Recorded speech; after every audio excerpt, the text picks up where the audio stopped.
Nyina middle 40 say. Kenti no ma me efro say. Mbacho efre me comforta woni. Si kwa ne de na do bae. Mbacho de edimba en say mihia me kunu na misua adwuma. Ena mihia no no so opemi no be ware me. Ena me pene so.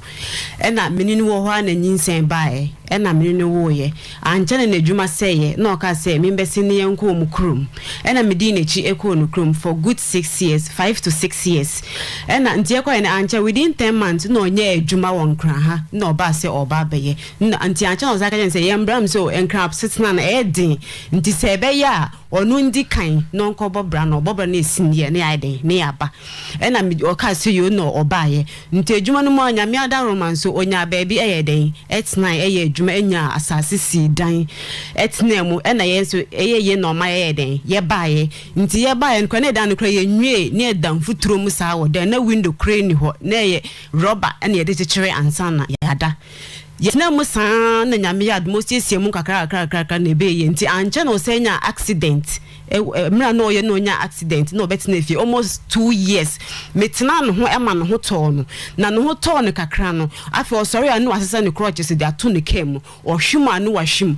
onka nje se bia me kwa ha anase me ba ubetia no okọ 2 weeks 3 weeks 1 week onka hwe enkyere ye yeti wa no waba good morning ebi ni ho ana say enkura no kra say ebi ni ho ukoka na adane entokwa ene ne me ya ne okwa ye mfre no because mfre kra nya de obefa ene ono nso mfre me nti ewo mo na me teda na me say okay de ope bia onye de onye because my friend wa omfa wo so friend me ton sa anji ho bi nti me yi meni ena me ne me mai de ebo ye bra nti ewo mo na afaka say ejuma na say no ono ntimi hwe nkra nti ode nkra no be corn off na me ka say nkra de ode corn off enye yi enye nkwa enye nkwa na wejuma say oma untimi unti uyi omo free private school ede omo akọ aban normal enye nkwa nti onyi nkura nkọ aban school na enye de yenyina ye mbom ne enhwe nkura no ose de bi na so misisan de nkura nso omo nkọ nof nti o kampre nu manje antum nti eche de toso miansa no o sesa nkura ne kọ no wanka nkyerɛ me midakro meti abontia na meba no bako beka che me say mama dada said auntie ye party enti no ode ye ekọ na me say na auntie ye party ade na auntie no onti me invite me bi na all invite na ebusuanko a e na me fa phone na me frɛ ne auntie na me say na wo ye say ade na wafe na say wono onya ahwiu nti o ka say onya ahwi ne ho na me hu say ode nkura na ye de ekọ e na de me gyan na me sori koyi me ntoma e fa me safo a e na me o ni ki na me so mo mi ki e na me ka say sanity a de o plan na why na ma de me hu enti no enkura no monko be bia nti aprapre mu no ena onya ankola ne 2 ena odi call off ena mso menya 2 menya panyin no ene third one no ono nso edi second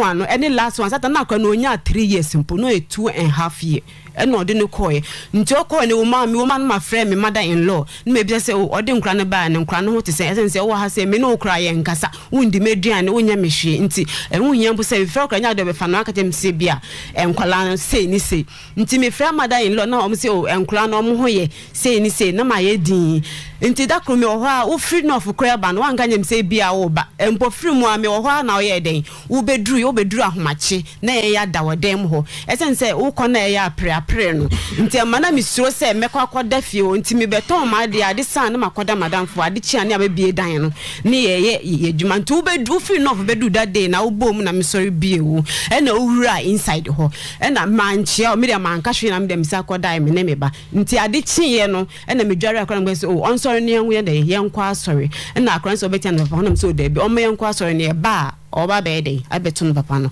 eni se ye kwa sorry be na wa lock door no wa lucky door no brawanim lucky door na ya faha no brawanim ze die na asi kone se die si ni se nansi ya meti o mani nda me ho so meti ye se yesi o ware eye 2nd September ajei ochinachi ya ochina ye first o ai ene daso no biaso 2nd September 2023 nyame ya domo a mimni da ebe ya Benjamin nidina dongo ka ho de hye fifi ne ka ne sei Benjamin Alensona Adongo Benjamin Alensona Adongo wane Regina Asiedu wa mo ware memene da wo hia Benjamin ate he mbacha mi hia Benjamin na me uti Jowlo ansa na utu abetena ne nkyɛn ansa na me tu abetena ne nkyɛn mo tena di sɛn 14 good years 14 years bɛn yɛ wo ho ade me pa cho de bi si